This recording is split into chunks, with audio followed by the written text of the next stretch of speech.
On 1 January C consign to D. बेटा consignor कौन हो जाएगा? सी हो जाएगा। कंसाइनी कौन हो जाएगा? डी हो जाएगा।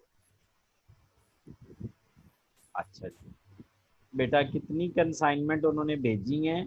ये देखो लिखा हुआ है यहाँ पे। बेटा ये थोड़ा आगे जाके उसने लिखा है रीम कंफ्यूज करने के लिए। सी कंसाइन टू डी कितनी चीजें हैं बेटा? 24,000। ठीक हो गया। ये कमीशन का जिक्र किया है उसने रीम, अभी बड़ी लेट है कमीशन रीम बेटा। कमीशन की एंट्री बड़ी लेट आनी है, बाद में याद रखना सेल के साथ कमीशन होता है। सबसे पहले 24,000 गुड सेंट हो जाएगा। The expenses on consignment amount 2,000। तो बेटा एक्सपेंसेस ऑन कंसाइनमेंट 2,000। एक तो जो एक्सपेंसेस होते हैं कंसाइनमेंट पे वो कौन करता है? कंसाइनर करता है या कंसाइनी करता है? सर जो चीजें भेजता है वो करता है। बेटा चीजें भेजी हैं रीम कंसाइनर ने, तो एक्सपेंसेस कंसाइनर ने की हैं। तो ये 2,000 एक्सपेंसेस हो गए हैं कंसाइनर के। ठीक है। उसके बाद बेटे वो कहता है कि अकाउंट सेल बाय डी 24,000। बेटा सेल देखो, ये देखो वो कह रहा है अकाउंट सेल का मतलब है सेल्स। सेल्स किसने की है? डी ने। डी कौन है? कंसाइनी। कंसाइनी ने कितने की सेल की है? 24,000। बेटा सेल्स भी 24,000 की हो जाएंगी। गुड्स एंड ऊपर 24,000 का था, सेल भी 24,000 की होगी। अच्छा कितनी चीजें सेल हो गई हैं? 3/4। तो रीम 3/4 का क्या मतलब है मुझे समझाओ।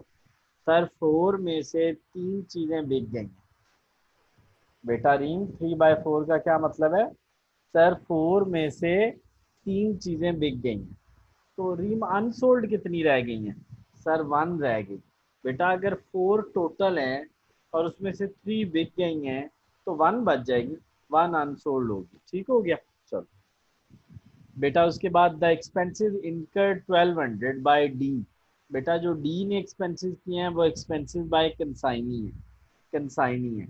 और उसके बाद वो एक दूसरे को ड्राफ्ट भेज रहे हैं, जो भी अमाउंट ड्यू होगी उसका ड्राफ्ट भेज देंगे वो बेटा वो उस। अच्छा बनाना क्या है? Consignment account, good Saint account और डी अकाउंट। डी कंसाइनी है, गुड सेंट भी आपको पता है, और उसके बाद बेटा आपको क्या पता है? कंसाइनमेंट अकाउंट भी पता है। रीम चलो भाई, अब आप पहली लाइन पढ़ो और मुझे एंट्री बताओ।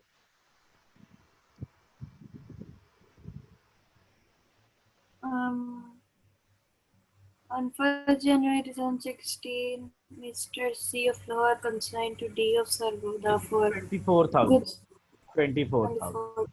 लो बच्चे मैंने रीम यहाँ 24,000 लिख दिया। आपने कहा कि सर 24,000 लिखें, मैंने बेटा लिख दिया। चलो अभी 1 मिनट, मुझे 1 मिनट सिर्फ देना। चलो नेक्स्ट बेटा। नेक्स्ट वो क्या कहता है? The expenses 2,000। बेटे मैंने क्या कहा था? जो शुरू के एक्सपेंसेस होते हैं वो कौन इनकर्ड करता है? सर आपने कहा था कंसाइनर करता है। ठीक है। अच्छा रीम उससे आगे पढ़ो। On 31 March. On 31st March 2016, an account sale was received from Mr. D showing that he had बेटा वो कह रहा है effected सेल, सेल 24,000, बस ये बात है। तो सेल कहाँ कहाँ लिखते हैं? सर एक तो यहाँ लिखते हैं, यहाँ लिखे 24,000, और बेटा कहाँ लिखते हैं? सर दूसरा इधर डेबिट में भी लिखते हैं, इधर भी। ये देखो बेटा इधर भी मैंने 24,000 लिख दिया। सर सेल पे कमीशन ले लें, ये देखो बेटा ऊपर 5% है। कितना कमीशन है? 5%। सर वो ले लें, ठीक है। मैंने बेटा ना सेल पे कमीशन ले लिया। कितने परसेंट? 5%। चलो बेटा ये मैंने रीम कैसे लिया है? सर आपने ये सेल का 5% ले लिया, ठीक है। उसके बाद बेटा नेक्स्ट चलो, सेल के बाद the expensive. the expenses incurred by him इनका क्या amounted मतलब है? एम का क्या मतलब है? इस लाइन को पढ़ते जाओ, पीछे पढ़ते जाओ, पीछे पढ़ते जाओ। सर डी लिखा हुआ है, ये डी का जिक्र है, यानी एक्सपेंसेस इनकर्ड बाय डी। अच्छा इसका मतलब है एक्सपेंसेस पेड बाय कंसाइनी। क्या है बेटा?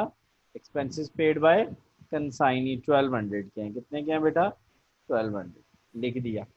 चलो अब रीम ये सारा कुछ हो गया पुत्र, इधर भी ये देखो ना, यहाँ पे भी कंसाइनी के एक्सपेंसेस 1200 और कमीशन भी 1200। बेटा इसके अंदर एडवांस की एंट्री नहीं है, जीरो लिख देंगे। रीम इसके अंदर बेटा एडवांस की एंट्री नहीं है, जीरो लिख देंगे। अच्छा बच्चे एक चीज मैं आपसे बार बार कैलकुलेट करवाता हूँ और वो स्टॉक है। इसमें गुड्स एंड कितने हैं 24 और एक्सपेंसेस बाय कंसाइनी कितने हैं, कंसाइनर कितने हैं 2000। याद रखना रीम, याद रखना बेटा कितना था, गुड्स एंड कितनी है 24 और एक्सपेंसेस बाय कंसाइनी 2000। इसको मल्टीप्लाई करेंगे 1 से, डिवाइड करेंगे 4 से। रीम पुत्र ये 1 कहाँ से आया और 4 कहाँ से आया, शायद टोटल चीजें थी 4, 4 में से 3 बिक गई हैं। ठीक है चलो देखो, ये देखो कहाँ लिखा हुआ है सर, ये टोटल चीजें थी 4, इसमें से 3 बिक गई हैं तो 1 रह गई। तो बेटा अनसोल्ड क्या हो गया 1 और टोटल 4। इसको सॉल्व कर लो, आंसर आ जाएगा।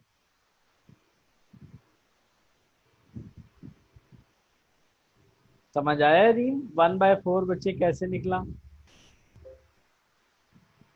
समझाओ जरा मुझे।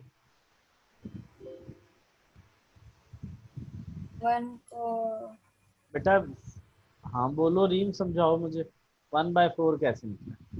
सर देखिए ना 3/4, 0 सर टोटल थी चीजें 3/4, 3 में से 4 में से 3 सेल हो गई तो 1 बच गई।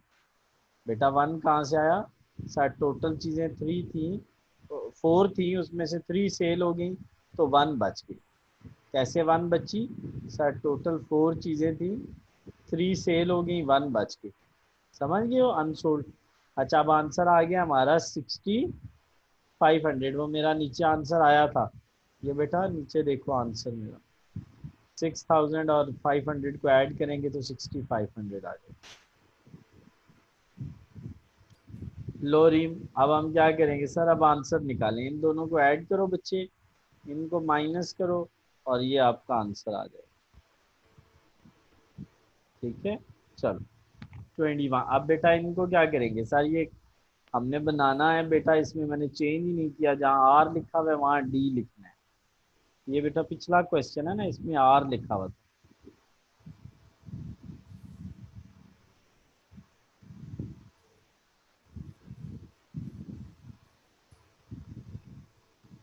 लो बच्चे रिप्लेस हो गया, जहाँ जहाँ डी आर था वहां मैंने बेटा क्या लिख दिया, डी लिख।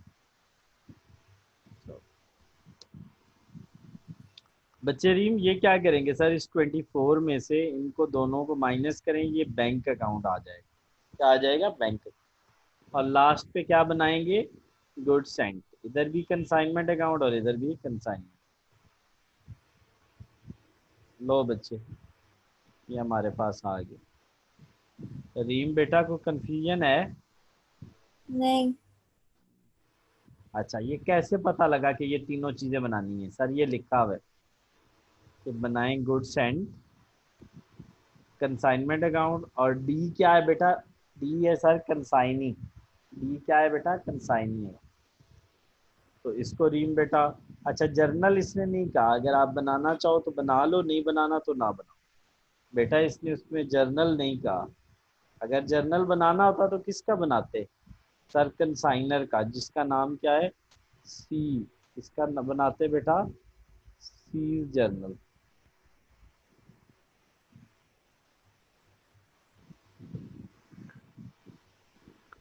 रीम बेटा जर्नल कैसे बनाते हैं sir, consignment debit goods and credit, consignment debit bank credit, consignment debit D credit, consignment debit D credit, consignment debit profit credit, consignment credit D debit, consignment credit और स्टॉक डेबिट। ठीक हो गया, और last पे trading में close कर दे। चलो बेटा बैंकिंग शुरू करें।